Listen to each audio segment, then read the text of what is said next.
I've been looking for a house with no walls or no whispers, no hiding places, no secret sister. Been looking for a house that won't shelter a lie, no tear-stained past or reason to cry. I wanna live in a house of love.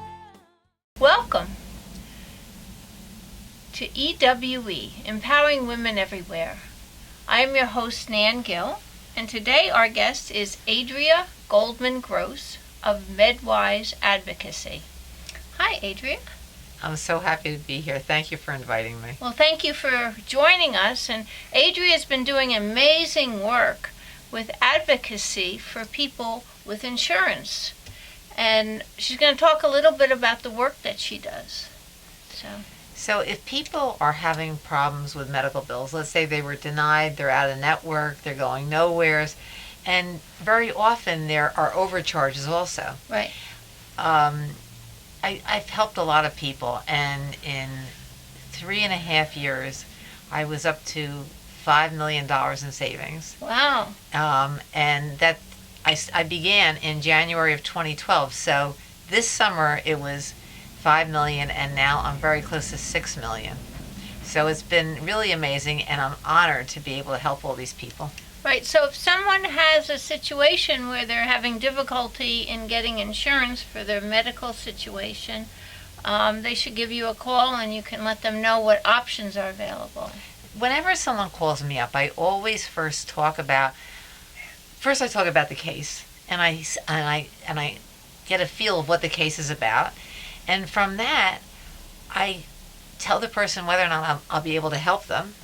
And if I feel that I can help them, I then discuss, what I could do for them, what I'll need from them, and how much my fee would be on that. Right. And when you told me something about some attorneys that you just recently helped. Right. So the middle of this summer, I was up to 5 million, and then these two attorneys, within 2 weeks, and this was a recent case, two totally separate attorneys. They involved some type of injury. It was spinal work, and I reduced the bills, the two bills. One was over $370,000, another one was over $270,000. The one for $370,000, I reduced it down to $15,000. Wow. And the one for around $270,000, I reduced that down to $29,000. So really, basically, if you want to know, she's a magician. She's able to reduce depending on the case, of course, but, and how did you get involved with doing this work? Well, after I had brain surgery for epilepsy, Okay. which was caused by encephalitis at the age of 11 and a half. Oh my goodness. And I lived with it for close to 25 years. I used to average 18 seizures a month. Oh my goodness. I then realized that I really wanted to go into a different area. I was in manufacturing before that. I was in the garment industry. Uh-huh.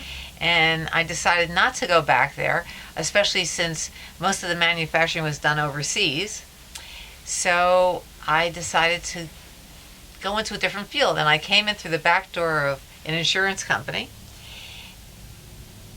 They immediately put me in claims. Within 2 weeks, they taught me how to deny claims, and within 4 weeks, I was a claims supervisor. Ah.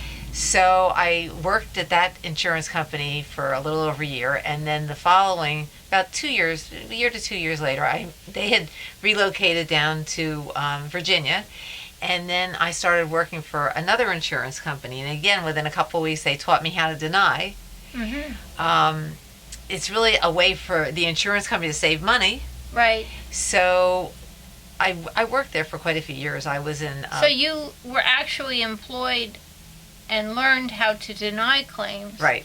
So it would be natural for you to know what to circumvent to be able to get the Right. claim paid. So like even when there was a case against them, the claim had been denied, and now they have a case against them.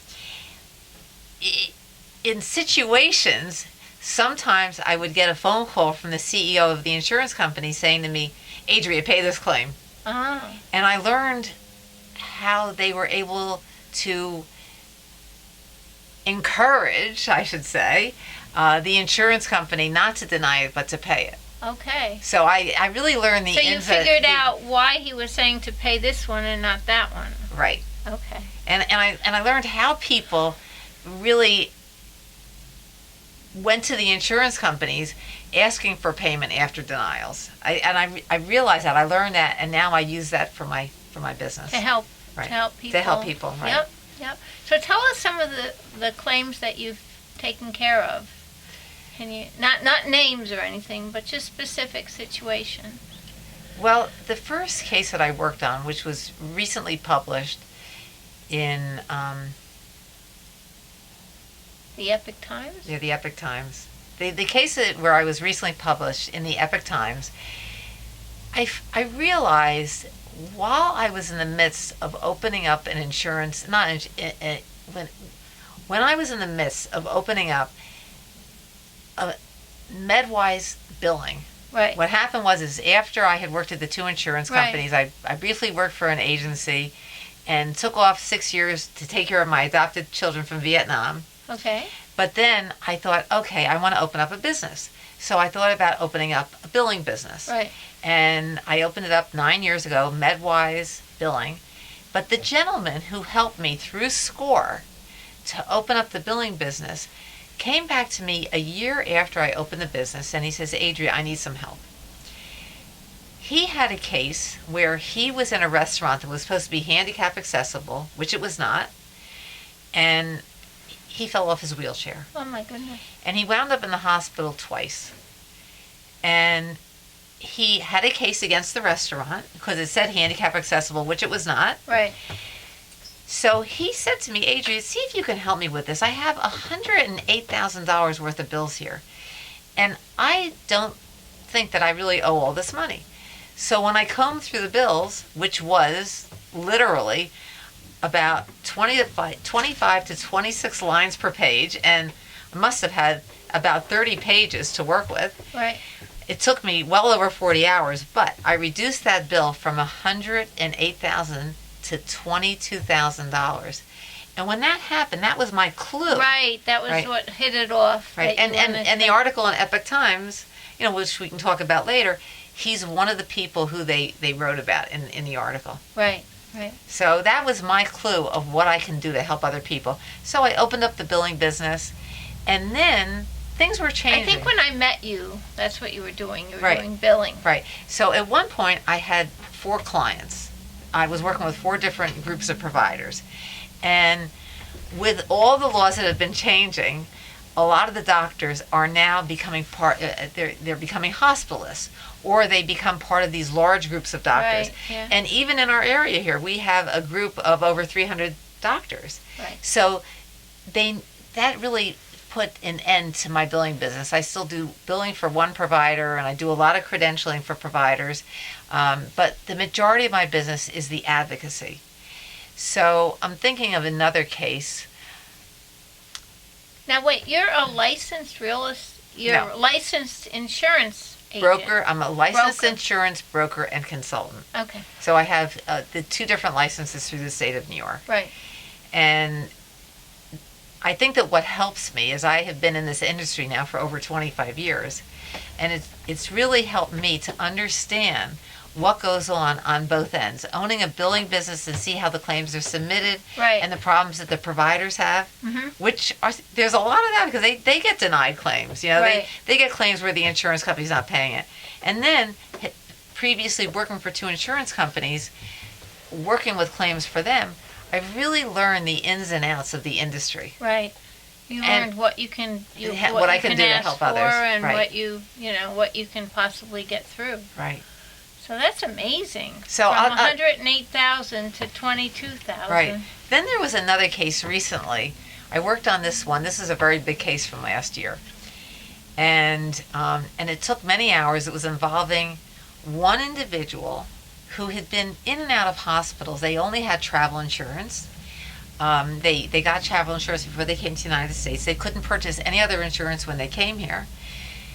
And the person himself did not have that much money. I knew what he still had in his hands, and he was not working. He was in his 80s. Mm.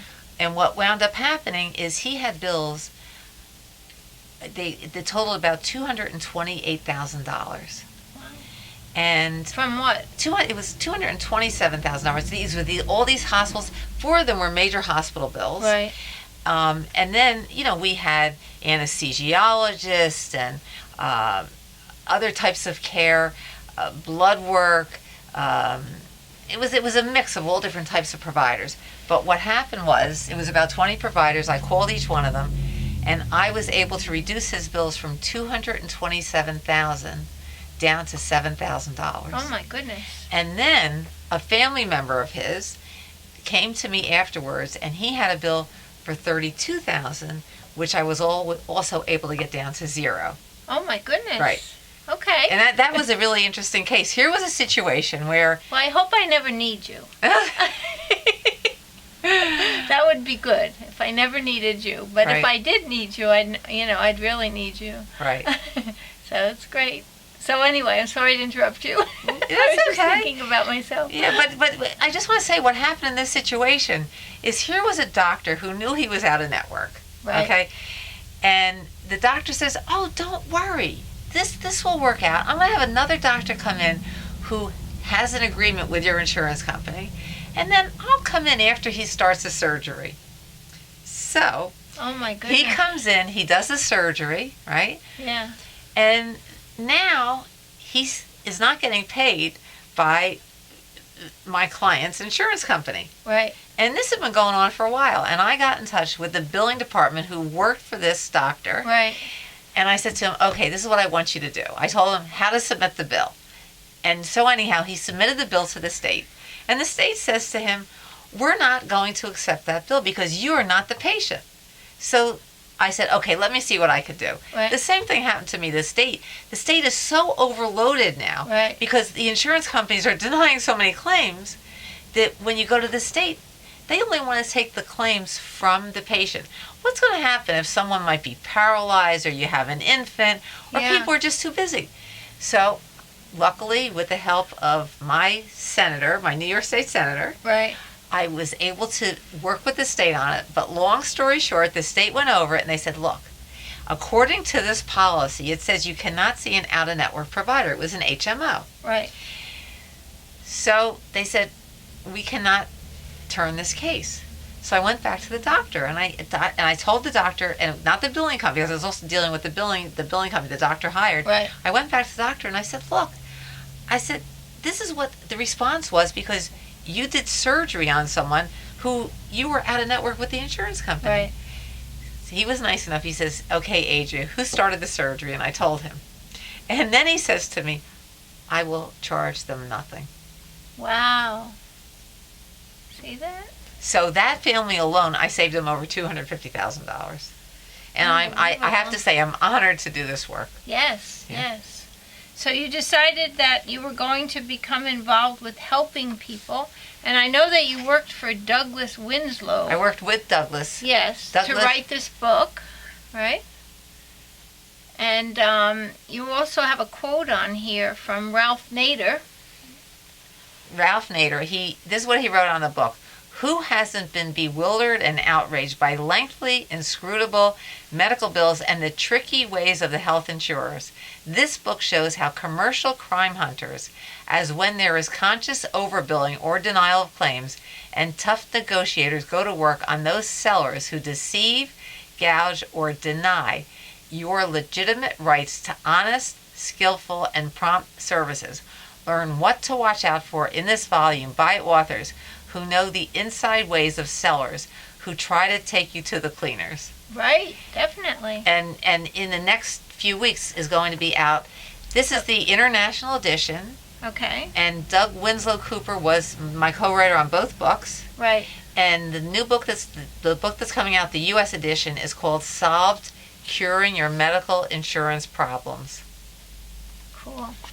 And so now you also helped Douglas Cooper with his claim. He had a case. Okay. It was involving his past employer, where they no longer wanted to pay. And this story is in the book. It's about him and his wife. They didn't want to pay for his wife's home health care, and his bills are exorbitant. He has been receiving home health care now for the last 11 years, and about 3 to 4 years ago, he was connected with me through an elder law attorney. And I said to Dr. Cooper, I said, I really don't know if I can help you because you worked for a major corporation. Right. It was in a self-insured company. And in the new laws for New York State, which is the New York State surprise bill law, it indicates right there, an out-of-network provider, you can't fight them. The state can't go near them. Right. So what happened here is I told him every step I recommend he takes. Uh-huh. I even sent him to a nonprofit organization who does the same work that I do. Right. They couldn't help him. I was pretty sure there would be no help for this. But he did a very smart thing. He wrote another book about his wife. He sent it to his past employer.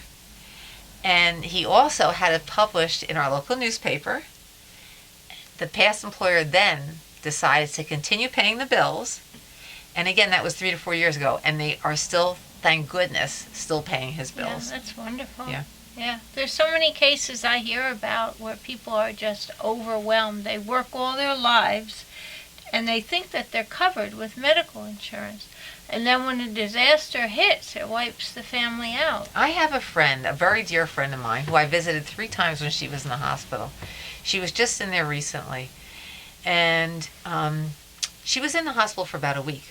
And her bills were a bit over $45,000. I visited her 3 times. I said to her, I really want to get a case manager in here to make sure that you're going to be covered. She's only about 50 years old. She's not even on Medicare yet. Right. I was in there 3 times to see her. About the 3rd day that she was in there, the caseworker came in to see her. Don't worry, don't worry, don't worry. Also, believe it or not, the CEO came to visit her. And it's maybe because she works for this major insurance broker. Mm-hmm. Long story short, 10 to 14 days after she gets home, she gets a letter from the insurance company saying that she wasn't ill enough and therefore they're not going to cover her for her hospitalization. She called me up. She was flipping out. She says, Yeah, of Adria, course. please help me. And I told her exactly what to do. I told her, I want you to go back to the hospital and speak to them about this and explain the conversations that you and I had, the conversations you had Right. with the case manager, that they should be paying this bill. Right. And she just called me 2 nights ago crying how happy she was that with the advice I gave her, Right. it's been taken care of. Oh, good. I am so happy. Very good. Yeah. Yeah, so you've gotten quite a few awards, haven't you?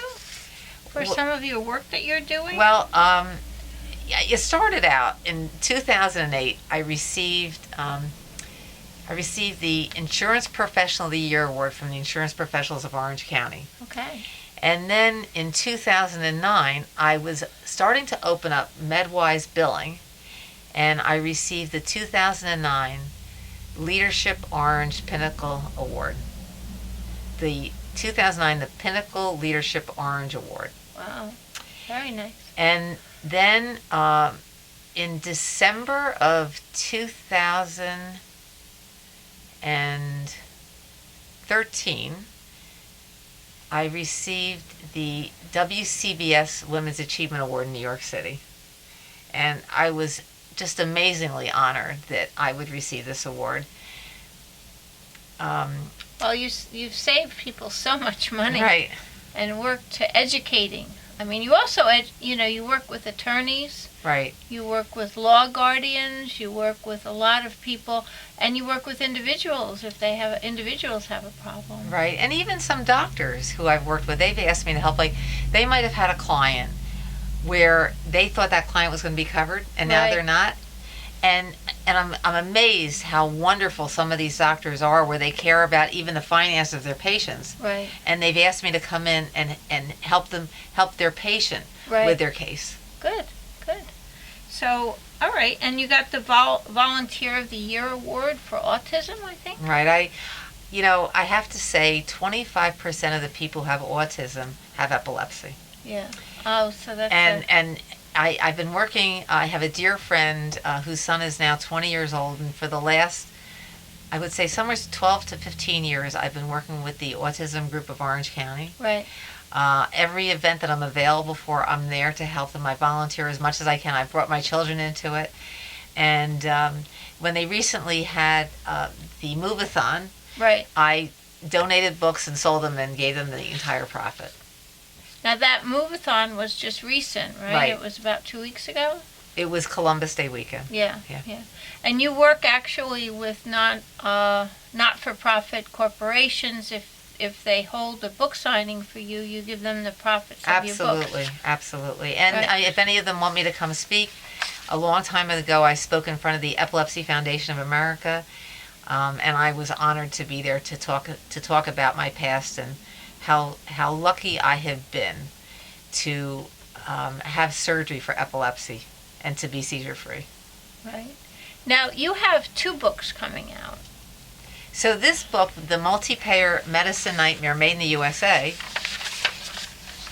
this is the international edition, Multi-Payer Medicine Nightmare Made in the USA, and soon will be Solve Curing Your Medical Insurance Problems, Right. which is the US edition. Okay.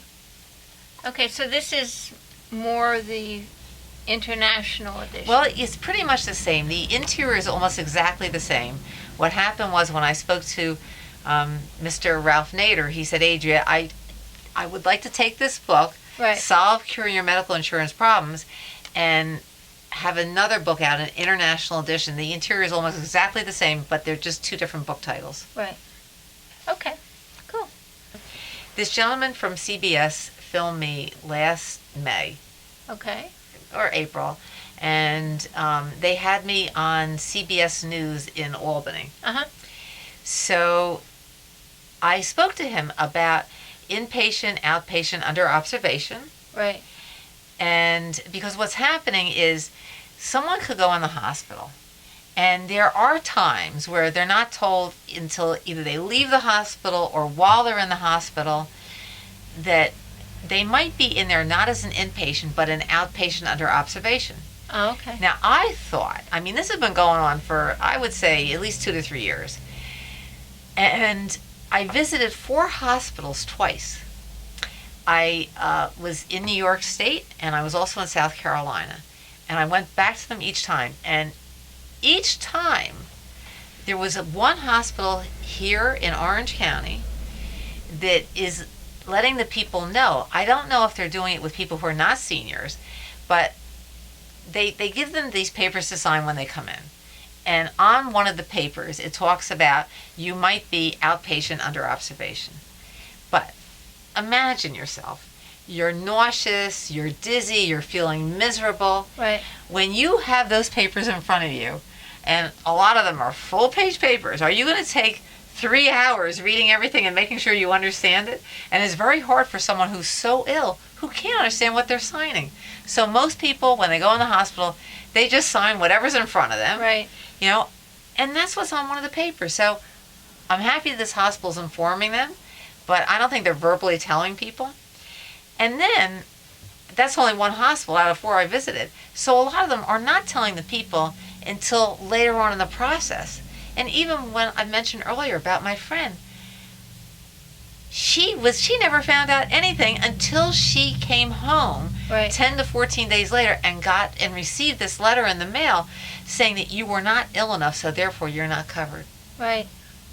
So basically, if you're sick and you're going to be going into the hospital, you have to make sure that they're admitting you and that they're not just treating you as an outpatient under observation. Okay, so let me clarify what you just said. Okay.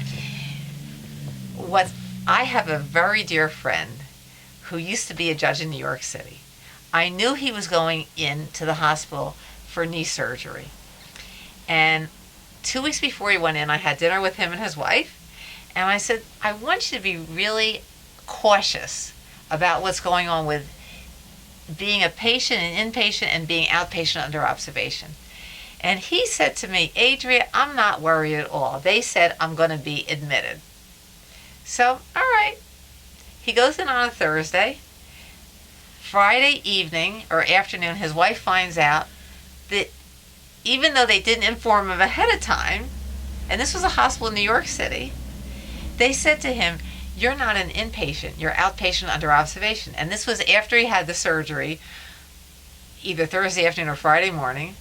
Long story short, I had 3 conversations with his wife that Saturday, and she called me back Sunday morning and said, Adria, they made him an inpatient on Saturday. So you need, for you, the way it works is this.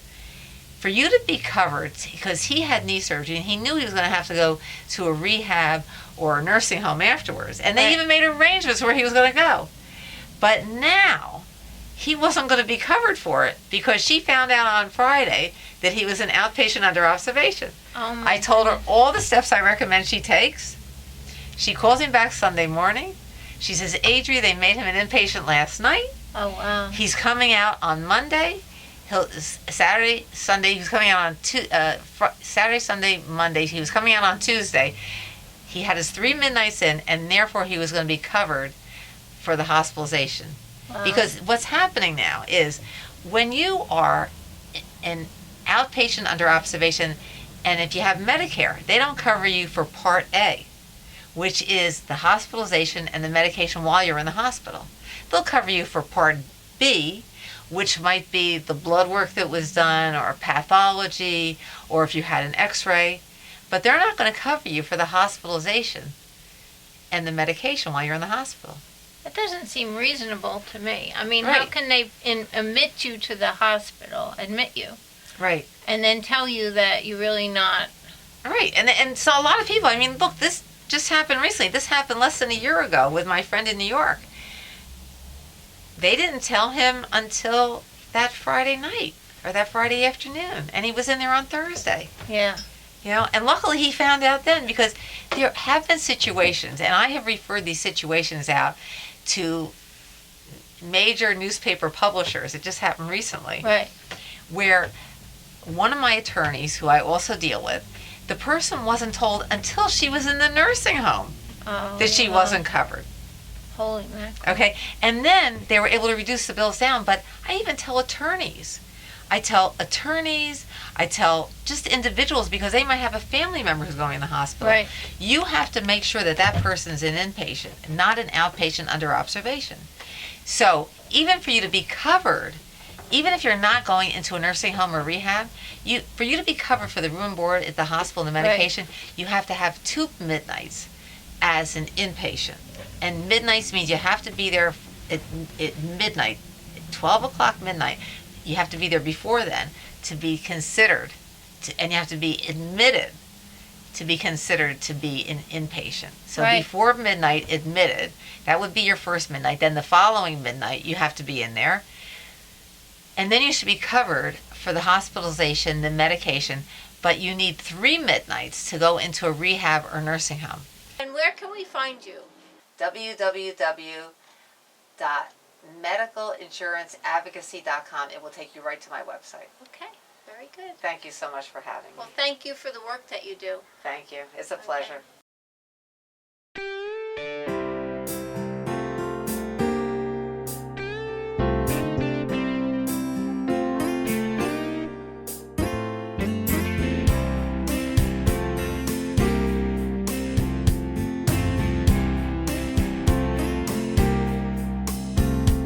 I've been looking for a house with no walls.